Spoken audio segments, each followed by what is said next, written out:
Bien, buenas tardes. Mi nombre es Ela Ricardo Bolaño Salazar. Soy un estudiante de Derecho y miembro del Centro de Estudios de Derechos Humanos de la Facultad de Derecho de la Universidad de San Martín de Porres en Lima, Perú. El día de hoy les voy a hablar sobre un tema que viene siendo muy discutido a nivel de lo que es la región, pero sobre todo a nivel de lo que es Perú. Es el sobre la regulación de la capacidad jurídica de las personas con discapacidad mental en el Perú. Y al final de pues la presentación voy a proponer una adecuación sobre cómo se debería modificar el Código Civil peruano para adecuarlo con el modelo social respecto de la discapacidad, respecto de las personas con discapacidad. Bien.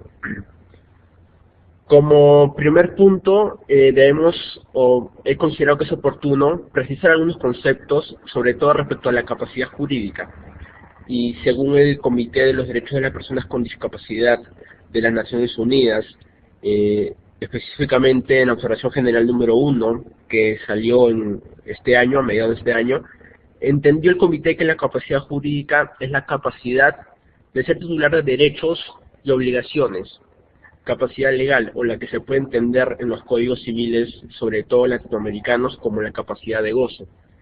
Y por otro lado tenemos la capacidad de ejercer esos derechos y obligaciones, que puede ser entendida en los códigos civiles también de Latinoamérica, como la capacidad para ejercer los derechos de los cuales una persona es titular. Bien, una vez tenido esto en cuenta, debemos también precisar que el comité en la referida observación general concluyó que para que a una persona con discapacidad se le garantice y se le respete el derecho a su capacidad jurídica, se le deberían respetar los dos ámbitos de la misma, dado que estas dos vertientes de la capacidad jurídica no se pueden disociar y pretender así una garantía. Ahora vamos a analizar específicamente lo que ocurre con el Código Civil peruano, y básicamente basaré el análisis en dos disposiciones, en el artículo 43 y en el artículo 44 del Código Civil, que regulan la capacidad jurídica de las personas naturales. Específicamente, el artículo 43, como vemos en la presentación, inciso 2, se establece que son absolutamente incapaces los que por cualquier causa se encuentren privados del discernimiento. En tanto, los incisos 2 y 3 del artículo 44 del mismo Código Civil peruano señala que son relativamente incapaces los retardados mentales y los que adolecen de deterioro mental que les impide expresar su libre voluntad. Como podemos apreciar en un primer análisis, ambas disposiciones evidentemente lo que hacen es invisibilizar a las personas con discapacidad, yendo incluso en detrimento de su personalidad jurídica, que ya ha sido reconocida desde la Convención de Naciones Unidas sobre las personas con discapacidad. Lo que pasó en el Perú fue que se entendió, sobre todo a raíz de la ratificación por parte del Estado peruano de esta Convención de Naciones Unidas, que el Código Civil peruano debería ser adecuado al modelo social que reconoce de manera muy amplia esta nueva convención. Actualmente se vienen llevando a cabo múltiples esfuerzos por conseguir esta modificación. Se ha creado a nivel de Congreso de la República una comisión revisora del Código Civil peruano encargada específicamente en ver temas sobre la capacidad jurídica de las personas con discapacidad. Esta comisión se creó en el año 2013 y actualmente, si bien es cierto, viene llevando a cabo esfuerzos muy importantes. Lo cierto es que no ha conseguido de manera efectiva presentar un anteproyecto que se adecue con el modelo social. Bien, en lo que respecta al análisis de estas disposiciones, también vemos que es muy evidente que no otorgan una presunción a la capacidad. La presunción a la capacidad de la que también son titulares las personas con discapacidad, según la cual se debe presumir la capacidad jurídica de una persona y que únicamente puede rebatirse esta presunción por medio de una circunstancia legalmente prevista y solo cuando un juez lo haya decidido, basándose en criterios objetivos y razonables y no en criterios discriminatorios, como evidentemente se puede ver plasmado en el Código Civil peruano. Bien, para abordar el análisis específico de lo que se debería regular en la modificatoria del Código Civil peruano, propondré el análisis desde una nueva propuesta basándome en un análisis de proporcionalidad, comprendiendo así la idoneidad, la necesidad y la proporcionalidad en sentido estricto de ambas disposiciones, es decir, del inciso 2 del artículo 43 y de los incisos 2 y 3 del artículo 44 del Código Civil del Perú. Respecto a la idoneidad, aquí se debe verificar si es que el fin perseguido por el Estado se basó en un criterio, es un fin legítimo en primer lugar, y si la medida adoptada por el Estado es idónea para conseguir este fin legítimo. Desde mi punto de vista, y además tomando en cuenta la situación de especial vulnerabilidad en la cual se encuentran las personas con discapacidad según la propia Convención de Naciones Unidas, objetivamente es un fin idóneo intentar proteger la capacidad jurídica de las personas con discapacidad mediante la regulación de su capacidad jurídica. Sin embargo, y aquí quiero dejar muy en claro que el hecho de que la medida sea idónea no significa que sea acorde con los derechos humanos, pues aún se necesita verificar si la medida es necesaria y si es proporcional en sentido estricto. Entonces, podemos visibilizar que ambas disposiciones a priori superan el principio de idoneidad, ya sea el artículo 44 o el artículo 43 del Código Civil peruano. En un segundo análisis, respecto a la necesidad, aquí conviene hacer un análisis pormenorizado de ambas disposiciones. En primer lugar, de los incisos 2 y 3 del artículo 44, y luego respecto al inciso 2 del artículo 43 del Código Civil. Respecto al artículo 44, los dos incisos, vemos que no superan el subprincipio de necesidad, básicamente porque no se han verificado otras opciones o otras medidas alternas que hubieran podido tomar en cuenta el legislador a la hora de regular la capacidad jurídica de las personas con discapacidad mental, básicamente psicosocial. Otras alternativas, por ejemplo, que pudieran evaluarse, sería la posibilidad de otorgarles la posibilidad de que los jueces, en cada circunstancia específica, verifiquen cuál sea el grado de apoyo que esta persona requiera para garantizar el efectivo goce de su personalidad jurídica y no establecer como una norma desde la legislación civil que las personas con discapacidad mental, por el solo hecho de ser unas personas con discapacidad mental, no tienen el derecho a ejercer por sí misma su capacidad jurídica. Entonces, en este análisis se puede visibilizar claramente cómo la medida incluso puede considerarse como discriminatoria, atentatoria contra el principio de dignidad de las personas con discapacidad mental. En lo que respecta